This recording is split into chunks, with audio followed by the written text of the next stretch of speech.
Христ дэх хайртайхан дүүс нараа. Цагаан сарын сайхан цаг хаяанд ирлээ. Хуучин жил хүндэтгэлтэй бүүдийн одож, шинэ жил гэрэл цацруулсаар тодрон ирж байгаагийн хоорондох цаг хугацааны заагийг мэдэрдэг. Энэхүү чухал уламжлалыг бид тун удахгүй ёслон тэмдэглэх гэж байна. Ариун нандин илэрхийлэл элбэг шингэсэн ахуй уламжлалаар олон зууныг дамнан амьдарсан Монгол түмэн та бүхний үн эрдний мэргэн ухаанд бид хүртээ. Үнэн дээр энэ мэргэн ухаан бидэнд цаг хугацаа өнгөрч байгааг анзааруулж амьдрал бол маш нандин бэлэг шүү гэдгийг ойлгон хүрээж авахад тусалдаг. Тиймээс түүх ба бидний хувийн амьдралын эзэн гэдгээ Есүс Христээр бүрэн илчилсэн Тэнгэр бурхан руу хандахад бид уригдсан. Энэ жилчилсэн бид ковидын эсрэг зааврыг даган мөрдөж баяр ёслолынхоо цар хүрээг хүмих үүрэгтэй билээ. Гэсэн хэдий ч би эдгээр сар шинийн чухал өдрүүдээр та бүхэндээ өөрийн чин сэтгэлийн мэдрэлийг дэвшүүлж хамгийн сайн сайхан бүхнийг үсэн өрөөхийг хүслээ. Шинийн нэгнээр бар жил эхэлж Монгол улсад католик шашин албан ёсоор оршин тогтноод 30 дахь жилдээ орж байна. CICM-ийн шашин дэлгэрүүлэгчид анх Улаанбаатарт ирж бидний өнөөдөр энд оршин байхын үндэс болсон цуцшгүй сайн мэдээг түгээх ажлыг эхлүүлснээс хойш төгсөөрөхөд амаргүй мэд боловч хэдийн 30 жил болжээ. Талархах, ахмадаа хүндлэх, мөн ивэе сахиж Тэнгэр бурхандаа даатхан залбираад шин цагийг шин эрч хүчээр эхлүүлэхийн чухлыг эргэн сануулдаг сар шинийн эдгээр хандлагуудаар би та бүхнийг амьдрасаа хэмээн урьж байна. Түүнчлэн Монгол дахь католик шашныг энэ чухал замнахад шаргуу ажилласан тэдгээр хүмүүстэй үндэслэл үзүүлж талархаа нэрхийлцгээе. Одон медаль нүдэнд харагдах шагналыг хүлээхийн оронд хамтдаа эргэцүүлэн бодох, харилцан ярилцах, залбирах аялал хийх нь сайхан байх болно. Папа Францисийн маш их хүсч буй синод хүртэл энэ ялган таних хүчин чармайлтыг биднээс хүсэж байгаа. Сүсэгтэн гишүүн бүр хаяа сүмээрээ дамжуулан синодын үйл явцад оролцох болно.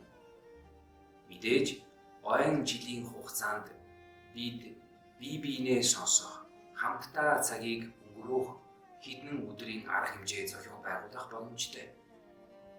Ямар ч байсан хүн бүрийн сайн сайхны төлөө, шашны сайн сайхны төлөө анхааран амьдрах жил байх болно.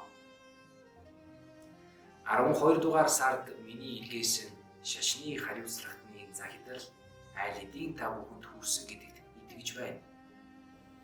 Энэ захидал нь энэхүү ялгаан таних үйл явцад туслах өөр нэгэн хэрэгсэл юм. Яг энэ шалгааны улмаас би хүн бүрийн анхаарлыг Христийн сүсэгтний амьдралын хоёр үндсэн онцлогт хандуулмаар байна. Монгол гэрийн бүтцийг бүхэлдэн дэмжиж байдаг хоёр баган байдаг шиг бидний итгэл бишрэлийн амьдралд Евхарист буюу талархал магтаалын мөргөл ба Тэнгэр бурханы их гэсэн хоёр баган байдаг.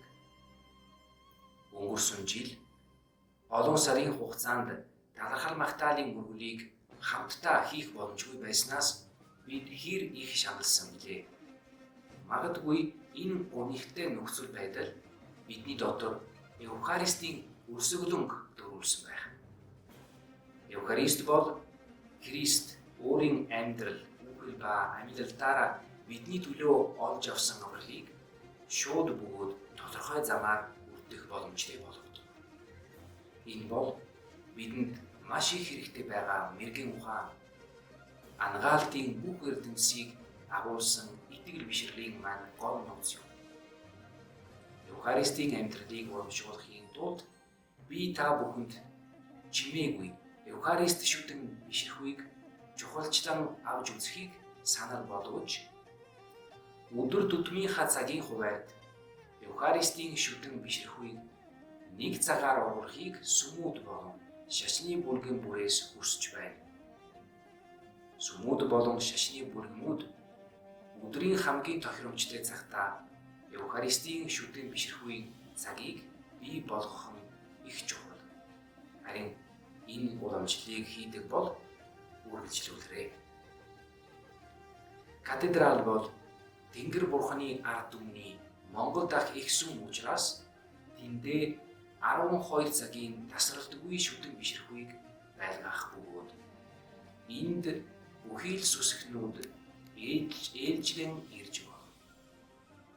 Энэ нь нэгд өдөр 7 хоногийн 24 цагаар зогсолтгүй үргэлжлүүлэх шүтэн бишрэхүйг үрж чадна гэсэн итгэл найдвар юм. Ийм зогсолтгүй шүтэн бишрэхүйг тогтоосон газар хичнээн их хишиг ивэлийг авч ирэх билээ. Хоёр дахь баг нь бол бидний амьдрал дах Тэнгэр бурханы эх Мариагийн оршихуй юм. Эндээс би мөн Цэвэр охин Мариатай хувийн харилцаагаа улам эрхчимжүүлж идэвхтэй байлгахыг хүн бүрээс хүсэж байна. Энэхүү утга учиртай жилдээ бид Мариагийн тахилаг буюу Мариа дөрвөж буй зүрх сэтгэлээ шинжлэн сэргээж ил харуулсан онцгой үйл явдлуудыг өрнүүлнэ. Үүний хүрээнд 2013 онд Дархан-Уул аймагт нилээд эр бусын байдлаар олдсон Цэвэр охины баримлыг катедрал давчрахыг зорж байгаа. Энэ даруухан мөртлөө үзэсгэлэнтэй баримлаар дамжуулан бидэнд Тэнгэр бурханы эх ямар нэг зүйлийг хэлхийг хүсэж байгаа бололтой. Үүний талаар би дараа дэлгэрэнгүй хэлэх болно. Одоохондоо бид сайн мэдээ тунхаглалтын амин чухал хэсэг буюу Загалмайн хүлдөө Йохан Гигантны үлдсэний адил Мариаг амьдралдаа оруулж өөрсдөйгөө хамт байлгахад төвлөрье. Евхарист ба Мариагийн тахилаг гэсэн энэхүү хоёр орчинд суралцах, ойлгох, өөрсдийгөө хөгжүүлсээр байх нь маш чухал. Үүнд чин сэтгэлээс хандцгаая. Залбирах нь заримдаа хэцүү байдаг тул үүнд байнгын боловсрох хэрэгцээ байдаг. Иймээс би та бүхнийг эрдэм мэдлэг, итгэл бишрлэр өсөв дэвшгэд шаардлагатай зохих хэрэгслүүдийг боловсруулж тэдгээрийг хүн бүрт хүртээмжтэй байлгахад цаг зав зүрх сэтгэлээ зориулаасай хэмээн урьж байна. Та бүхэн байга газараасаа бэлтгэн гаргаж болох шашны сургалт, мэдээлэлтэй холбоотой материалыг Алива санаачлагуудын холбоос болж ажиллах шашны хариуцлагын албаар дамжуулан олонд хүртээлтэй байлгах нь нэн чухал байх юм шүү. Хайртайхан дүүс нараа, бидний нөхцөл байдлыг мэддэг, бидэнд сайн сайхныг хүсэн ерөөсөн ариун эцэг Францисийн дотн сэтгэл, хайр инэрлийг би та бүхэндээ сар шинийн босгон дээр дамжуулж байгаадаа их баяртай байна. Үүл нүүхэд тэнгэр үлддэг гэсэн Монгол ардын зүгээр үгнээс иш татан ах дүүсийн сэтгэлээр мэдчилгээ өргөөё. Хатуу үүл хайрж өөрийн хавар айсвэ. Хамаг бэрхшээл үлдэж ухтах баяр айсвэ. Уурал жил өлөрч, үнд жил мойлхон, өвгүн жил хайрж, үзид жил золгохон, аманд нь амар мэнд бялхаж, атганд нь азийн дөрвөн бэрх багтаж, айл гэрд тань инээд хөөр залгиж, амар сайхан шиндэрээ, сар шиндээ Крист эзэнтэй сайхан шиндэрээ.